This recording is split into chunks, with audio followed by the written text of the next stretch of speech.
Le ciel du lac de Vassivière parcouru par des hydravions, l'instant est insolite et rare. Une dizaine de ces avions amphibies sont présents ce week-end sur le plan d'eau. Une aubaine pour ceux qui veulent profiter d'un baptême de l'air. J'ai bien aimé le décollage, l'atterrissage aussi, c'était vraiment très bien. Pour moi, c'était une première, mais c'est puis le pilote super sympa, non, vraiment bien.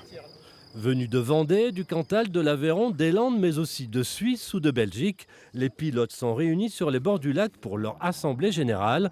Un site qui n'est pas inconnu pour certains, mais qui nécessite quelques prudences. Il faut faire attention à la surface du lac et aussi à l'environnement, hein, à tout point de vue d'ailleurs, que ça soit technique au niveau des altitudes des monts qui sont environnants, mais également des maisons, puisqu'on fait attention à l'environnement, on ne passe pas au-dessus des maisons, on essaie de créer le moins de gêne possible. Des hydravions à coque double ou simple, avec roue ou sans roue, mais aussi des ULM comme celui de Jean-François Monnier, qui ne pèse guère plus de 500 kg et qui peut transporter 2 personnes. Quand on est assis dans un hydravion à coque, on est assis quasiment au niveau de l'eau. Donc on a des sensations un peu de jet ski, on est proche du milieu.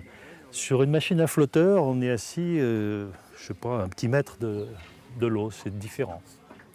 Ça a des avantages, mais au niveau des sensations, je préfère ça. Prévu de ne durer que 2 jours, la présence de ces engins volants et flottants au-dessus des eaux bleues de Vassivière risque d'être écourtée par la dégradation de la météo. Plusieurs heures de vol seront nécessaires à chacun pour rentrer chez soi.